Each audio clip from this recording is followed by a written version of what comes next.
Yesterday, a few or many Australians at the same day have decided to basically riot next to restaurant and actually go into restaurant and destroy property there. Israeli restaurant that is. At the same time, I think it was about 30 minutes before that, somebody else torched or set fire the door of a synagogue. Now, in both of those instances, luckily nobody was hurt. As well as I think there was one more thing that was happening. Apparently, Jewish-owned cars were also attacked during that day. So you have these things happening at the same time in Melbourne, Australia, where people are attacking Jewish-owned businesses, attacking synagogues. Now, in many articles I've read, these people were called protesters since the protests were sort of like happening at the same time. But I think as soon as you start entering private property, as soon as you start torching buildings, I think at that point it most likely stops becoming a protest, or at least the people who are doing so should no longer be referred to as protesters. So this is one of the things we'll be talking about. If we have time, we'll also cover the fact that there is a technically Hamas and Israel both agreed to a ceasefire. Now, technically, it's not binding anything. They'll still talk. Basically, they just agreed that they will talk. So it was supposed to be the main topic, but it's not as official and I think as important as this other topic. But we'll cover it later if we have time. Joining me today are Marco, Richard, and Stuart Margolis. Hey guys, thank you for joining me today. And I'll go to you, Marco, first, since one thing I forgot to add when it comes to specifically them attacking the restaurant is they were chanting death to the IDF. Now, people might remember it from now I cannot remember the name of that music festival, but a week ago, Glastonbury. yeah, thank you. A week ago, at Glastonbury, one of the performers started chanting death to the IDF. Basically, he started with Free Palestine and then said, "Oh, have you heard this one?" Now people are using it to actually attack Jewish-owned business. Marco, any opening thoughts? Yeah, it's depressing to see how stupidity gets globalized, just like the Intifada. I mentioned it a few days ago when we talked about Glastonbury, actually, that these people start with the chanting and always end up in violence. We've seen it happen with the embassy staff in DC, where two people were killed, and now we see people, moving from the chant. The chanting classes are becoming violent, and it's a very small step between the kind of idiocy we see in the street of school protesters and them going into violence, and it's violence fueled by anti-Semitism, fueled by this acceptance. Despite being in 21st century, being anti-Semitic it has become socially acceptable, and that what we have to stand up against and, and condemn it at every turn. Really, we cannot allow these people to set the agenda, and things happen and we've done nothing about it. Yeah, I mean, in the case of this restaurant in Melbourne, it was a mob of 20 people who came in. It was about 8:30 in the evening. People are dining inside and outside when they start smashing it up and throwing things through the window and that kind of stuff. And then down the road, there a guy pours petrol over the door of the synagogue in Melbourne, whilst there are people inside who have to escape out the back of the synagogue, and sets fire to it. Now, these are people who are essentially inspired by Hamas, aren't they? They're essentially inspired by the same kind of violence you've seen in Gaza, and this is a step closer towards it, as Marco said there. It starts off with intimidating language and the threat of violence, and then before long it becomes violence to property, and then violence to the lives of individuals, which is what we're seeing here, sadly. And of course, it's been normalized, hasn't it, by things like a major music festival and a national broadcaster in the shape of the BBC showing the chant, the death to the IDF, that being a chant you hear outside the court when Palestine Action were being prescribed as a terrorist organization in the last few days. So this has become a normal chant, which is basically the incitement to murder Jews anywhere and everywhere. And some of these people are beginning to act on this. And we've already seen that in the case of the embassy staff in Washington not so many weeks ago. So it's all part of the same pattern, and it's all inspired by the same ideology and its apologists and enablers. Stuart? Well, I agree with Marco. I mean, it's incredibly depressing, and obviously, you know, anyone who's studied history, you know, this is very reminiscent of Germany in the 1920s and 30s. The increasing acceptance of violence against Jews there. You know, we're always told, you know, oh, you know, you can't make those comparisons. It's not the same, and of course, it's not the same. History doesn't repeat itself exactly, but it is much the same in principle and in what the emotions that are being whipped up in people. It's very alarming, and the fact that it's not just Germany, it really does seem to be kind of worldwide. I mean, obviously, not everywhere all the time, but you know, Australia is very far from Israel, and yet, you know, we're seeing this kind of violence. It's alarming. Yeah, absolutely. And you know, you said history doesn't repeat itself. I like I think the phrase is history doesn't repeat itself, but it rhymes. And what we are seeing is definitely a rhyme. The fact that attacks against Jews in general, I mean, go to Amsterdam, go to, I mean, UK, you can go truly to many countries, many Western countries, and you see anti-Semitism, increased sort of what sometimes are referred to as hate crimes, basically when Jewish people are targeted because they are a Jewish people. And this is exactly what is happening here. So I have a video from specifically the restaurant.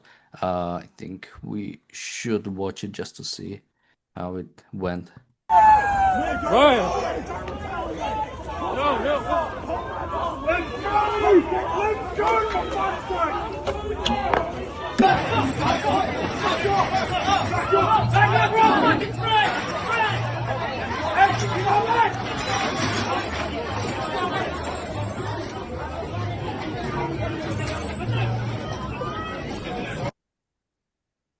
Yeah, so as you could see, the so-called protesters broke in, but the police was present, so they were quickly kicked out.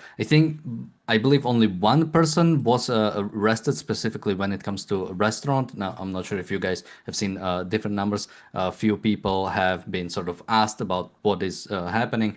But yeah, I mean, to go to you, Marco, again, especially if it's true, only one person was arrested. I mean, yeah, what's happening here? This is something we've seen earlier when it comes to what we now call the campus intifada, when the students were breaking into buildings, the students were taking over campus grounds against the rules of the university. And when it came to actually actual punishment after they were getting arrested, all of them were let go. When it came to them not graduating, for example, which I think Colombia specifically was threatening that some of them might not graduate, that was also pretty much dropped unless I missed something, and pretty much everybody graduated as they were supposed to. And if this again happens here, that nobody gets arrested or nothing happens, I mean, what does that say? That pretty much you can commit these crimes and seemingly nothing bad will happen to you? Well, to be honest, we are very familiar here in Britain with this kind of imbalance, in the sense that justice seems to be applied only against the center right or the far right. We've seen here people burning a Quran and then being imprisoned for offending a religion, while somebody dressed in a striped prisoner suit, just like the prisoners in the concentration camps during the Second World War, get away scot-free. We've seen all this kind of things going on, and it just repeating itself. I mean, again, Australia is the main governor now is a lefty. Now I'm not sure whether it's the same kind of left as the Blairite lefty in Britain or the Biden-Obama left, or they are a bit more far left. If there's any Aussie out there that can tell us exactly what the situation is, be welcome. But what we see is this unholy alliance between the Muslim votes and the left, especially the far left, and this kind of new activism that turns violent, which moves away from the environment to this new crusade, if you like, this Gazan Islamic support at whatever cost. And yeah, it's true. History rhymes on this in this case, just because the object of hate end up being the Jews again. But I think fundamentally, what's really different here is the fact that we seem to have accepted a situation where we have to apologize in the West for being civilized. And that's the new thing. In the past, civilization was seen as something positive, and now is the savages that they want to impose Sharia law, Islamic religious law onto everybody else. Seems to have been the motivation behind it. And the left, of course, because they love power, they are jumping on this particular bandwagon, and that's why these events occur, and that's why there's reluctance from most of our governments, which mixed economies are effectively socialist economies. They are reluctant to go against what they perceive the electorate to want. But of course, this is not what a majority of people want. Most people would come on the side of Israel if they had the chance to be asked. But we've seen this kind of thugs in action in many countries, in many occasions, and it's always them. It's always their activism that turns into violence, because we've seen the argument fall over and over again. USSR, fall of the wall, and they haven't got a leg to stand on, so they turn to violence. And capitulation to the mob is what we see all the time, isn't it? Belittling the violence that occurs, playing it down, excusing it, blurring it with other things, trying to justify it in all but name, and sometimes in name as well. That's what the media does each time, and of course all that does is engender more mobs and more violence. I mean, it's just an excuse, isn't it? It's an excuse to go and smash Jewish property. So it's the ever-present anti-Semitism. It's a crystallnacht of our time, isn't it? And sadly, in a city like Melbourne, which is a well-known lefty city in the same way that New York and London are, very similar sort of demographic and attitudes within it. Sadly, that's where it's on display most of all. And of course, when it comes to violence against property and violence against Jews, it often takes the form of violence against essentially success, and capitalism itself is also what motivates these people wearing masks and trying to nihilistically destroy. That is their aim on display, and their power comes from destruction, and their power comes from us, not us specifically, but so many in the West, allowing and justifying that activity, and that's hideous to see. Yeah, Marco, you mentioned the sort of the government of Australia. So Prime Minister did comment on this already. Anti-Semitism has no place in Australia. Prime Minister Anthony Albanese, hopefully it doesn't have to do much with other Albanese. He said following the attack, he also said, those responsible for these shocking acts must face the full force of the law, and my government will provide all necessary support toward this effort. So something you would expect from pretty much any head of state to say when it comes to this. Stuart? Well, I hope he means it. I hope he follows through. Chances are that, as you said, this is just what they all say. and he won't actually do it. We'll see. What strikes me as being a little different between what's happening now and what happened in the past, again, with the idea that it rhymes rather than repeating. I think now open anti-Semitism is not socially acceptable in the way that it was in 100 years ago. And so a lot of what you see is, anti-Israel, anti-IDF. And I think that some of the people, not the people probably doing these kinds of violent acts, but some of the mainstream supporters of, of this kind of, chanting and whatever, they would not think of themselves as anti-Semitic. They don't even realize that the people feeding them the propaganda that is getting them excited, that, the people behind it are absolutely anti-Semitic. But I don't know that the rank and file necessarily even realize that that's where it's coming from. They've bought into this narrative that, it's all based on altruism, that, because they're weak, because they're powerless, that they must be, they're in need, therefore they must be supported. So I think that this time anti-Semitism, although it never went away, I think it's being cloaked in the way that it didn't have to be 100 years ago. And I think in some ways that makes it trickier.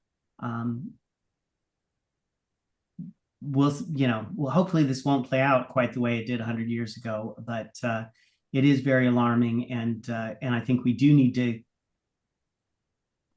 call it out when yes, it is perfectly acceptable to be against the Israeli government, to be critical of specific policies, but that has to be in the context of Israel's right to exist as a nation, and not this undercurrent of anti-Semitism. Yeah, there's a few things I want to bring out there. First, we have a super chat from Bronx Guy, Gun Hill Road. Thank you so much. And a super chat from Bonnie. Thank you so much. Before we move on, let me remind people to sign up for our newsletter. Whenever we do something, whenever there is something happening, the best and fastest way to know about it is to simply sign up to our newsletter, so you'll get the information as soon as it comes out. Link to sign up for that is in the chat and in the description. Now, I want to bring up a few things that you said, Stuart. So, yeah, I mean, there is one reason why I think something that happened in the 30s and the 40s will not happen again is the fact that now we do have an Israeli state. We do have actually the one place in the world where Jewish people are relatively safe, not because it's some kind of ethnic state protecting Jewish people, but because mainly it's a free state that has the Jewish component there, and the rights of not just Jews, but also Jews are being protected there and will stay. Now, what you oftentimes see from the as you say, nobody or very few people will come out as fully anti-Semitic. They call themselves anti-Zionist, they call themselves anti-Israeli, critical of Israeli government. But the fact is, especially in this instance or in many instances, when you actively argue against the one Jewish state, when you actively argue against specifically Israel defending itself when it comes to the Israeli-Palestinian war or Israeli-Iranian war or whichever war we're talking about, you are actively calling for the destruction of Israeli state. What have we been hearing for a long time? From the river to the sea. What does from the river to the sea? It is calling for the destruction of an Israeli state. It is calling for either Jewish people to be gone, to sort of go back to Poland where they were killed, or yeah, basically be in a state with the people who actively want to wipe out all of the Israelis or all of the Jewish people, rather. Now, something that I mentioned earlier, and I think we should talk about it a bit more, is the fact that, so we had the Bob Dylan, the singer, he was in the Glastonbury last week, and he started chanting "Free, free Palestine," and then "Death to the IDF." Now, yesterday we talked about Owen Jones, where he was on Piers Morgan, and we don't have to play that clip again, but basically, Piers Morgan confronted Owen Jones because Owen Jones was defending Bobby Villan, saying, well, he didn't mean like every single soldier or every single Israeli should die. He's simply, calling for, Israel to stop its genocide, and I'm using quotes, but Owen Jones wouldn't use quotes. And then there is a clip of Bob Villan basically saying, no, death to every single IDF soldier, which in instance or basically means kill all Jews. I mean, almost every single Israeli or every single Israeli Jewish citizens has been in IDF. It's a mandatory service, so they have to. Now you have restaurants in other countries being attacked for being an Israeli restaurant. Now, the people there didn't even have to be necessarily Jewish. It's simply an Israeli restaurant, and it was attacked again because it's associated with Israel, while people were chanting death to the IDF. Now, did they know that every single person was IDF? Not to mention, that wouldn't justify it either. But yeah, Marco, now you have, similar to when we talked about the Amsterdam pogrom, right? People were attacked, not the people, basically there was a football match, Maccabi Tel Aviv was playing in Amsterdam, and the Jewish people or the people who came in were attacked simply because they were associated with Israeli football team. Many people who were not even Jewish or Israeli or didn't even have anything to do with the match were also attacked. Marco? Yeah, I'm a bit less charitable than Stuart, to be honest. After over nearly 2 years of war after October the 7th, if you haven't realized that when you go out and chant from the river to the sea and free Palestine and all the kind of tribe, you're not being anti-Semitic. It's actually you must be dumber than a Candace Owens. Because at this stage, it's quite clear what these people want. They made themselves clear a number of times, and there's always some group that attacks the Jews during these things. The Jews are always the people on the receiving end during these protests, and violence is always towards the Jews. So if you haven't worked out that this so-called protest and all this kind of activity is effectively against the Jews because they're Jews, there's probably not much hope for you in life. And then again, you can also see that part of the problem here is Israel itself. The only state, the only civilized state in the Middle East, the only state which allows multi-ethnic faith and democracy in the Middle East is being attacked, but also is unable to defend itself because since the very beginning, they've been under attack by Arab states around them. So after nearly 80 years, they probably lost the ability to see, the wood for the trees. So they accept the status quo. They accept the fact that you're going to be in conflict with these people and you have to pay with the blood of your children now and then because you get attacked, those kind of stuff. That's should be the point now where the Israelis start looking at themselves and think, hang on a second, enough blood we paid. Now we have to push back and make clear that every time we're threatened, we eliminate the threat. So unfortunately, what we see is exactly the opposite. We see them doing it with Gaza, on dealing with Hamas. We see it with Iran stopping, effectively just pushing back a few months on the threat of nuclear holocaust, and they do that again. So they're not actually projecting out there the fact that it's not acceptable to do this. And our politicians, of course, are vacuous as ever. I mean, Albanese, he can talk about no place for anti-Semitism in Australia, but these events have been occurring in the last few months. Since October 7th, they've been attacked on Jews all over the world. So it's not news. If you want to stop the kind of stuff, you can stop it by making clear it's not acceptable. But no, instead we have people like Macron, who's pushing other people like our spineless prime minister to declare Palestine a state. How does that play out to these crowds? They're just effectively appeasing the very crowds in the street instead of making clear, I'm sorry, guys, you're on the wrong. And at every turn, making it clear by shutting down this kind of process and frankly, banging up the people who call for the destruction of Israel. This will stop, but doesn't come from Israel, doesn't come from Western civilization. So these people are carrying on. Yeah, sorry, just quickly, Richard, because I think Stuart wanted to jump in a bit earlier. Yeah, thank you. I was not saying and do not believe that these people are just stupid. That, you know, because you're right. I mean, how could you not recognize the anti-Semitism?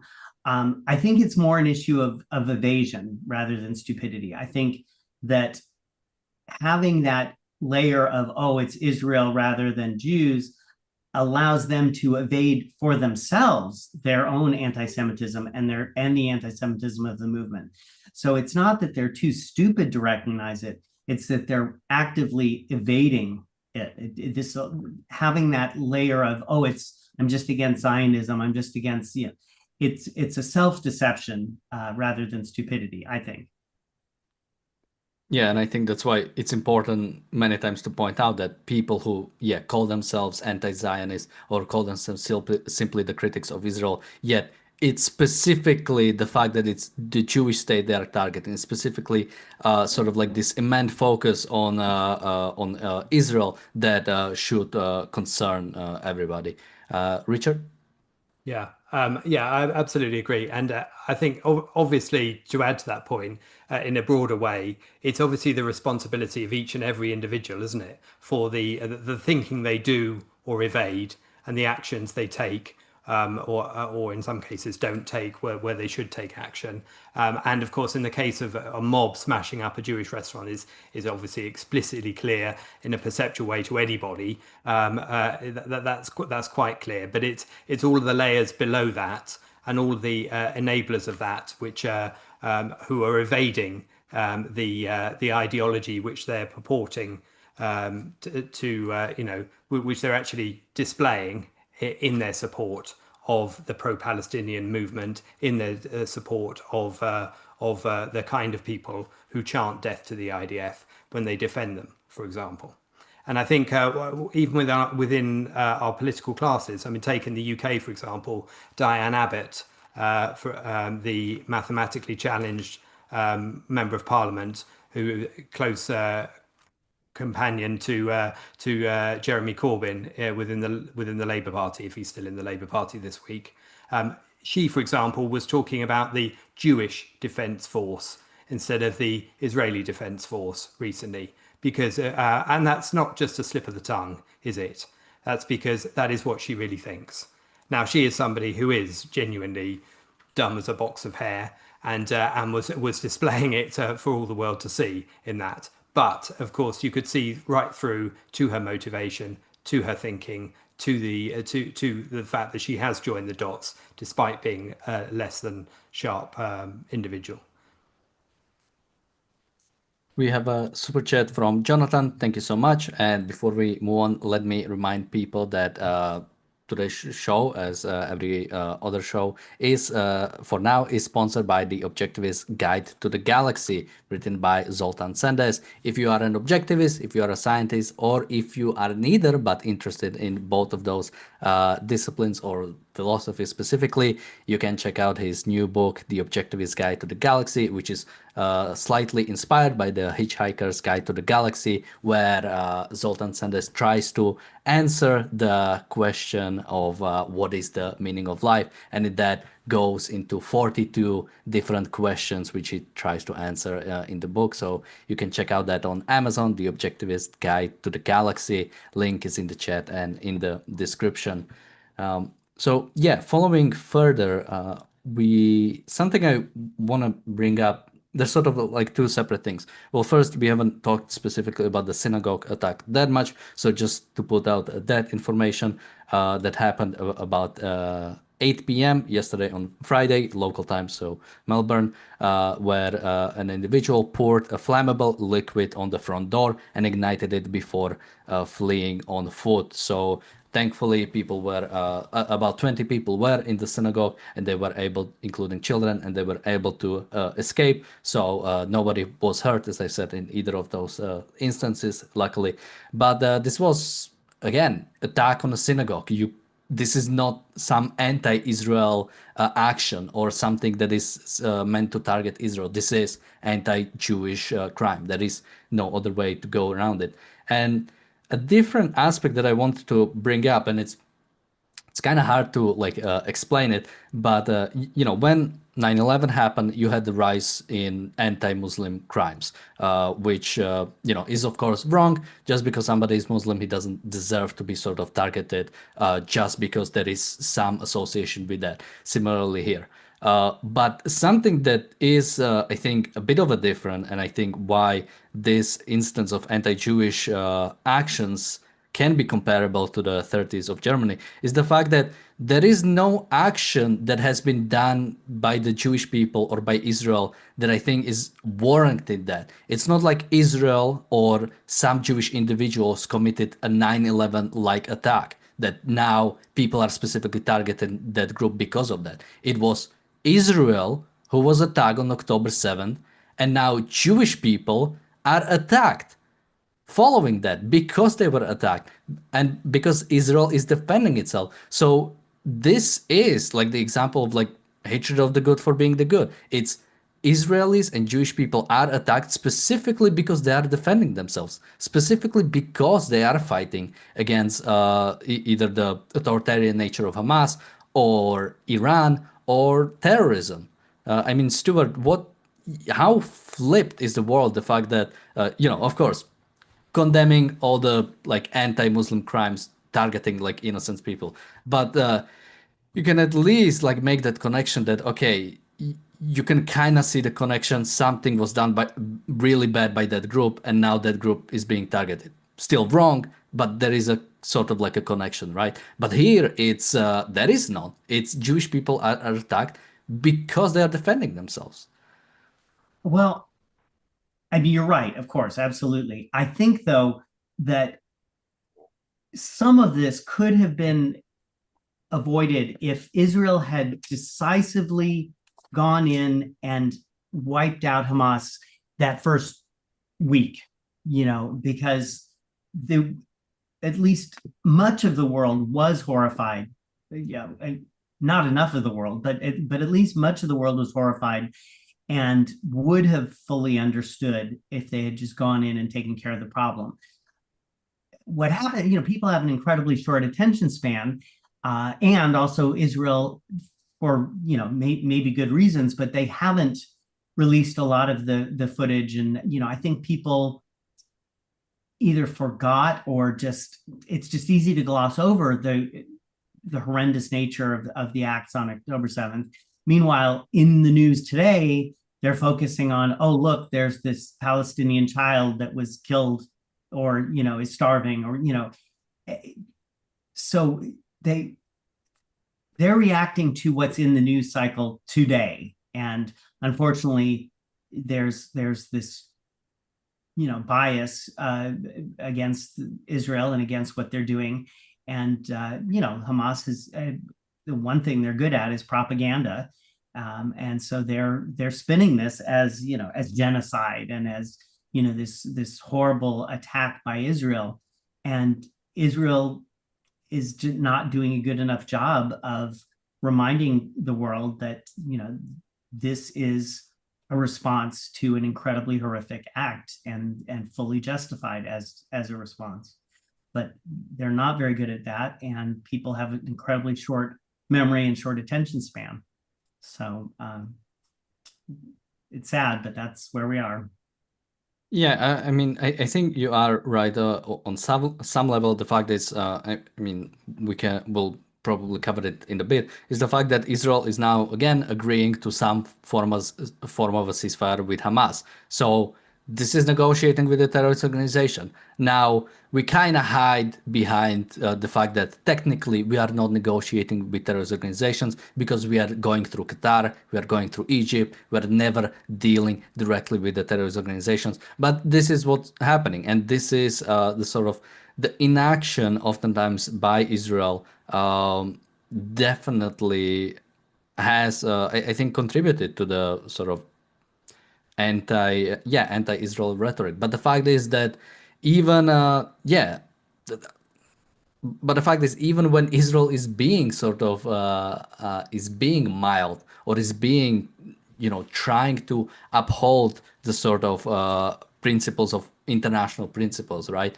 I think we had the last time we had Adam Mosov on, he talked about how when he went to Israel and he talked to people about the amount of lawyers the IDF has. Basically, whenever there is an action being committed, you actually have a lawyer on call saying, okay, like, can I do this? Is this in accordance to sort of the guidelines we have? I don't think Hamas has many lawyers on their sort of speed dial to make sure their actions are okay. But it's not good enough, and it will never be good enough.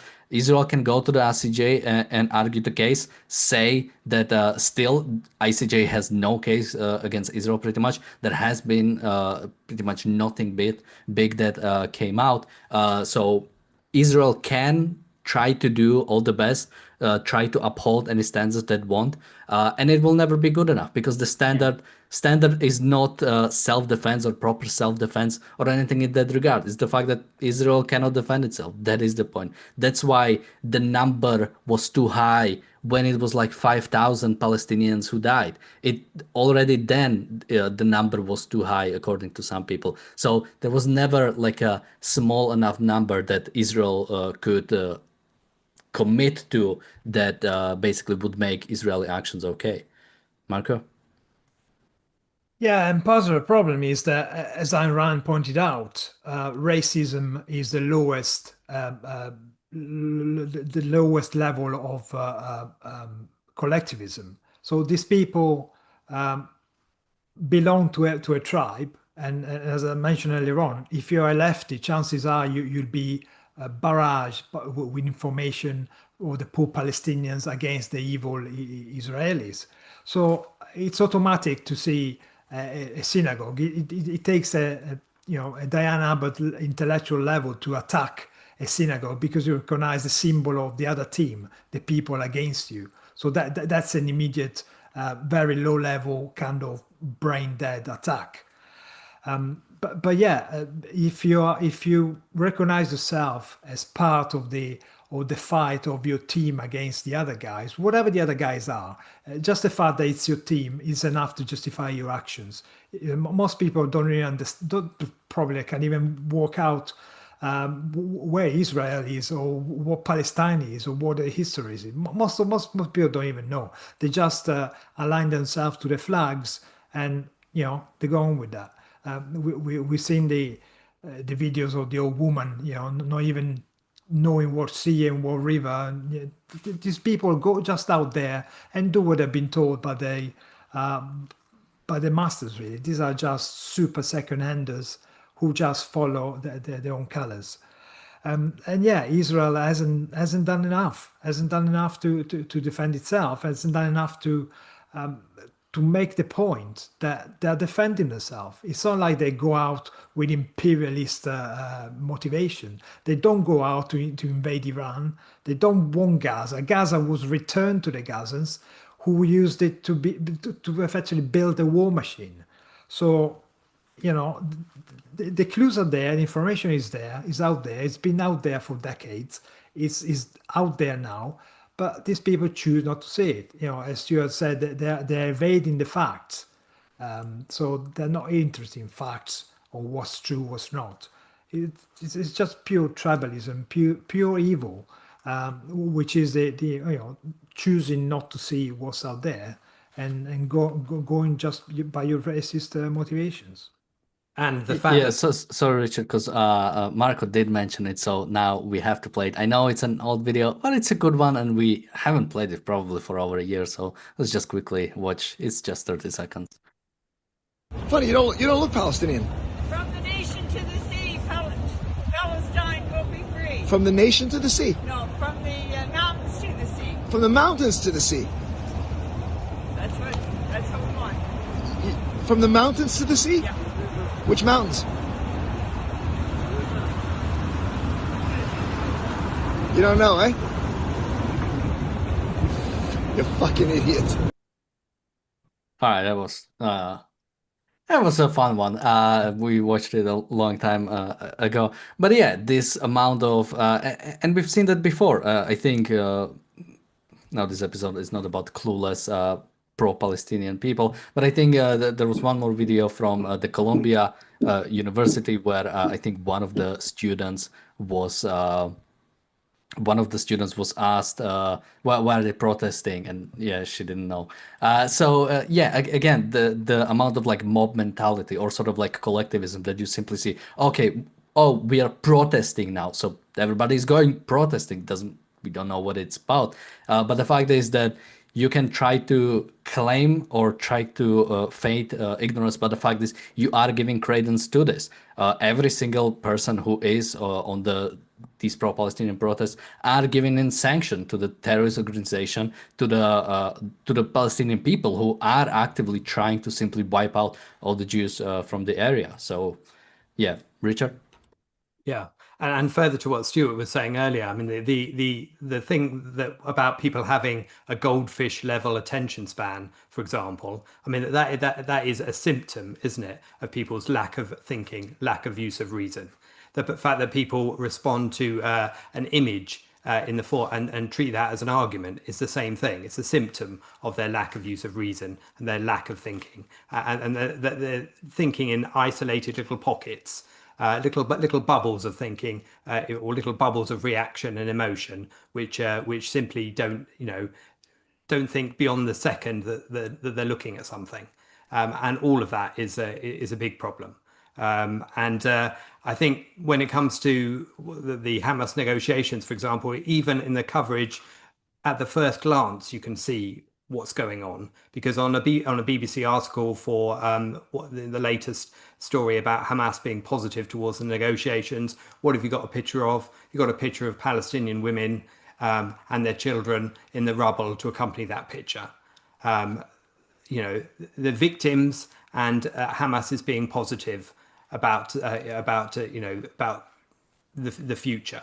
Well, all of that is again a lack of integration, a lack of principles, a lack of thinking, and it's stripping out all of the context necessary for people to see the justice involved, which is what's made clear when Stuart's emphasising the point that a swift response to October the 7th that would have really pummeled Hamas within those first few weeks would have made it clearer to those unthinking people across the world that this is the justice for those actions on October the 7th.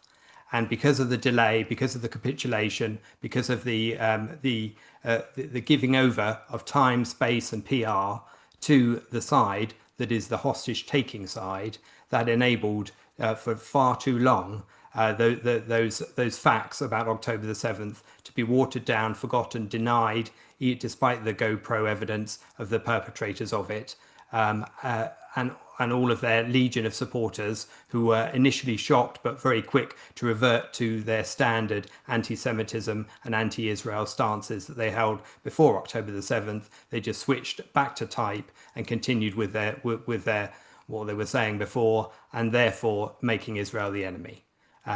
All of that has happened because of the lack of clarity and the lack of moral clarity and approach to your thinking. Yeah, and when it comes to sort of what is being increasingly viewed as acceptable is that's also really disturbing. I like to bring up the fact that a few years ago, people might remember Kanye West or E West when he went on his anti-Semitic DEFCON. What is DEFCON 5 or DEFCON 1, which one is higher, on the Jews. He posted that, and later he was dropped by, I think, was it Nike or Adidas, have dropped him, and he was rightfully viewed as, okay, this guy is just anti-Semitic, and that's not good.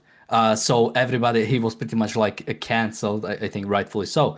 But now we are seeing increasingly you can go on a hunt for Jews in Amsterdam and people will be defending it.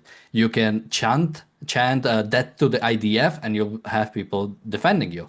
You can go and even unrelated to anti-Semitism, you can go and kill a CEO of a healthcare company. You can go and kill Jewish individuals. You can set yourself on fire, as with example of Aaron Bushnell, and you'll have people defending you. Now we have these attacks, and there will be people defending it. When there is this like societal acceptance, when there is this, or you know, the campus intifada were defended. When you have this increasingly more acceptable violence, where does it stop? You are giving the moral sanction, you are giving the sanctions to these kind of actions. And the question is, when it will be increasingly allowed and allowed and allowed, where are we going? I mean, Stuart, it's really sort of like a scary situation to be in, where an actual like violence is allowed. Just I can, for example, bring up one more thing. So we talked about the Palestine Action, which is now labeled as a terrorist group in the UK, and I think there was even the decision. Basically, I think somebody was already on trial involving that, and there was supposed to be a decision if this law will already apply, and it does so. Then people went protesting, and people were arrested. So you at least have this sort of like a little bit of pushback where group actively calling for violence is being sort of now viewed as like, okay, this is where the rubber meets the road. This is where we actually stop. But other than that, Stuart, what can we expect? Is pretty much governmental action the only thing that can really stop this, where it looks like societally this is just an accepted norm now? I wish I knew how to stop it. I unfortunately, I think we're gonna see increasing violence. I mean, we've seen it in the last few years, and I think it's not going to go away. It would certainly help if our government actually, you know, pursued these violent protesters and brought them to justice. But even if they do, I mean, I think there, as you said, societally, there's an increasing acceptance of violence. And so, yeah, I mean, at some point, the trend will turn around, I assume, I hope, but it doesn't seem like it's anytime soon. And, you know, other than doing what we are doing, you know, speaking out against it, you know, I'm not sure. I don't think there's any magic bullet to turn this around. I think we're in a time period where, you know, things are going to get worse probably before they get better. I hope I'm wrong, but I suspect that that's what's going to happen. Marco? Yeah, I'm afraid Stuart is on the money there. I mean, until people start using reason and stop relying on second-handness and relying on irrationality, whether religious or whatever political, racist, collectivist form that comes from, we're not going to move too much. But something which we could do now is start demanding from our politicians, or you know, from our political class, stop accepting the status quo in a sense. Stop accepting politicians who's telling us we should accept a lower level of standard of life. Stop putting up with politicians that tells us, oh, we might have to go to war in a few years. Stop accepting politicians who says, oh, you know, this kind of violence, you cannot really deal with Iran. We have to allow them to build a nuclear bomb, despite the fact they're promising they're going to use it. But, you know, we're not much better than them, so we should let them do it. This kind of nonsensical apologists stuff that they're thrusting on us, we should just reject it altogether. We shouldn't accept these people telling us, oh yeah, you know, we are a bunch of imperialist people. In the past we did bad things, so now we should apologize for being civilized. No, we should reject all that. and just recognize the fact that it took 2000 years, 2000 years, but we got there to we understood that the relationship between prosperity and freedom is one as the same. If you're free, you're going to be prosper. If you're a little slave, your life is going to end up in death, really. So we know that individual rights is the way to go. So let's stop pushing this kind of collectivist, and let's stop pushing it about there's this new version of socialism that is thrown upon us, because it just doesn't work. Everything based on irrationality doesn't work. And as Ayn Rand pointed out again, the separation between metaphysical and man-made, everything which comes from mind, government, politics, all this kind of stuff can be changed. We are endowed with free will, so we can make different choices. We don't have to settle for the same old, same old. And we don't have to do a deal with Hamas and go back to pre-October the 7th, which just resulted in October the 7th. So, we don't have to do that. We can move on and choose a different direction, a direction where, freedom will be at the forefront of our actions, and individual rights will be protected. And whilst it's obviously good that Palestine Action, for example, have finally been prescribed as terrorists, the fact that it is finally is a significant problem, and it can't be overlooked. The fact that it was postponed by so many months when there was already sufficient evidence to do so months back, just to push it the other side of a set of elections, so that the sitting government could have less of an awkward situation with its Muslim vote in their various constituencies that they were fighting for. That is a problem. It's a problem with the fact that how things are policed, for example, how the demonstrations are policed in London, where the guy holding a placard saying Hamas are terrorists is the guy led away by the police.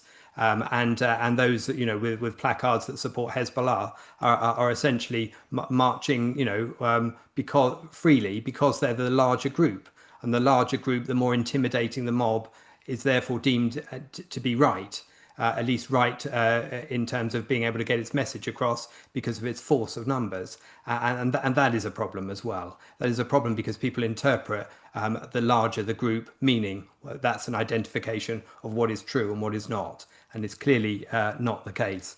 And of course, we've also got the fact that coming up in the next few days, we've got President Macron coming to the UK on a state visit. And he is, bending Starmer's ear to try and force him to agree. Well, force him to encourage him to agree to recognise Palestine as a state. That's one of the key things he's trying to do during the visit. And Starmer, being as weak as he is at the moment, and leaning therefore on everything that's EU related, and wanting to do a deal in any way he can with France, may well capitulate to it, bearing in mind that his deputy leader was the woman who met with Muslim voters ahead of the general election last year, in order to say that she would push for a Palestine state if they would only vote for her and get her across the line. That was the essence of what she said as she sat in a room with male Muslim members who were speaking for their community and their vote in the constituency which she was fighting for at the time. So all of that is evidence of what's at play here, what's going on at its various levels, and it's necessary for people to call it out and not be silent when they see elements of this, either in their own conversations or on a more personal level, or within the political world which we are currently enduring. Now, to sort of start wrapping up, I can bring up the sort of what's happening in Gaza now. So first, there is a incident that happened. The Gaza Humanitarian Foundation, the distribution agency of humanitarian aid, headed by Israel with collaboration with America, has stated this morning 2 American aid workers were injured in a targeted terrorist attack during food distribution activities at SDS 3 in Khan Yunis. The attack which preliminary information indicates was carried out by two assailants who threw grenades at the Americans, occurred at the conclusion of an otherwise successful distribution in which thousands of Gazans safely received food. No local aid workers or civilians were harmed. So now we have an actual Americans in Gaza getting targeted by Hamas or by maybe other terrorist organization. This is just a preliminary information. But also separately, we have the fact that it seems like Hamas and this indeed did happen. Both Israel and Hamas are agreeing to start talking about the ceasefire. Now, the specific plan has about 13 points. We don't have to go through everything. I think the most important part always are the hostages. So this deal would include the release of 10 living hostages and 18 deceased hostages. Now, there's still about 20 living hostages and about something like 26, 27 dead hostages. So, or just deceased bodies. So, yeah, this would mean about half of those, meaning half of living and half of bodies would we get back over 60 days. So yeah, just sort of any last thoughts from you, Stuart, either on this deal or everything we've talked about today? I don't understand why anyone is trying to make deals with a terrorist organization that has proven over and over again that they don't live up to their deals.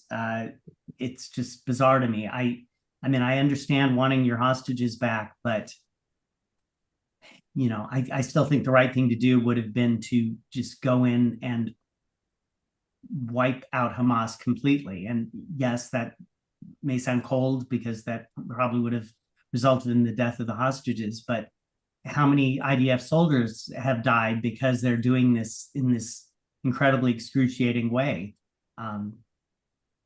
It's a terrible situation, but I just don't. I don't think ceasefires with these kinds of people ever lead to good things. If anything, it's probably going to give them time to regroup and rearm. And I don't think it's the right approach. And also, where can people find you? Yes, I have a Substack. If you go to Stuart Margolis on Substack, you'll find me. And I do also have a Facebook page. Marco, any last thoughts on either the deal, what we talked about, and also where can people find you? Yeah, it's outrageous that this deal is actually even talked about, and it makes me furious to see that the very people who planned and committed the atrocity of October the 7th, 1,300 people, 250 hostages, are now dictating the terms for a ceasefire, like they have any legitimacy at all. That really makes me furious. I mean, one of the groups that's considering, the commenting on the deal is even called Islamic Jihad. I mean, how dumb can you be? These are effectively, branding themselves as terrorists, and still they get seated around the table and they get the right to express their opinion. I mean, all Israel should do, instead of returning terrorists from the prison in exchange for the hostages, is demand every single living hostages now. No if, no buts. And Hamas shouldn't really be allowed to have any say about it. But hey, capitulation is a constant that we've seen in the last 2 years. So, Hamas doesn't distinguish between dead and alive. They are a death cult, Islamic death cult. So to them, a dead hostage or a living hostage is the same thing. But actually, there are 20 living hostages. They should be returned straight away before any further discussion is had with them. But and it's just the capitulation to evil, and the fact that every element of the proposed deal is a complete con and deception. The idea, for example, that even at the end of the 60 days, they would still retain pretty much half the hostages that they do now, after staggering the release of them once again. It's horrendous, to be honest. I can't believe that they're entertaining it. And of course, what do they also want? They want to ensure that that the aid system is returned to their friends, the UN. That this is the UN who stand behind Hamas, essentially, if not wearing a keffiyeh, virtually wearing a green bandana, and you know, arguing for essentially the same ideology or enabling the same ideology to prosper in terms of taking hostages and getting what you want from having taken hostages. And of course, even as you reduce the numbers of hostages that are taken, you're enshrining the principle that taking hostages gets you what you want. And that means that it is an endless taking of hostages. So when you see Aiden Alexander, for example, standing in the White House, to us and to Israelis, it's obviously, we're deeply glad that he's safe and returned from Gaza after hundreds of days of captivity. But he is just a cardboard cutout for Hamas, for the pro-Palestinians. He is a Jew hostage who can be replaced with another Jew hostage, preferably a US Israeli hostage, because they're the highest chip value hostages, which is what they would like to negotiate with next time around. Every time you see this, you're just perpetuating the problem instead of proving that it wouldn't work, doesn't work, and won't get people what they want. Force shouldn't be succeeded to in such a manner. In terms of where you can find us, you can check out the Briefly Objective short form material taken from many of the conversations across time on this channel, particularly since October the 7th, with added visuals. The link is in the details below. So please like, subscribe, and watch as many of the clips as you can. Thank you. And we have a super chat from Jonathan Honig. Thank you so much. Let me remind people again that today's episode of the Daily Objective is sponsored by the Objectivist Guide to the Galaxy. If you are a scientist, if you're an objectivist, or both, or neither, and are simply interested in those topics, you can check out Zoltan Sanders' new book where he sort of tries to answer the meaning of life and takes an interesting approach with a little inspiration from the Hitchhiker's Guide to the Galaxy. So you can check out the book on Amazon. Both it's in the chat and in the description. The book is still on sale on Kindle for just $1, so you can get it, and it's also available in the paperback and hardback versions. As well as if you'd like to stay on top of things when it comes to all things ARCUK, check out our newsletter. You can sign up for it using the chat, using the link in the chat and in the description. With that, thank you guys for joining me today. You guys remember to like, share, and subscribe so more people know about us and we can do this more often. Thank you again. Thank you everybody for watching, and bye-bye. Bye. Bye.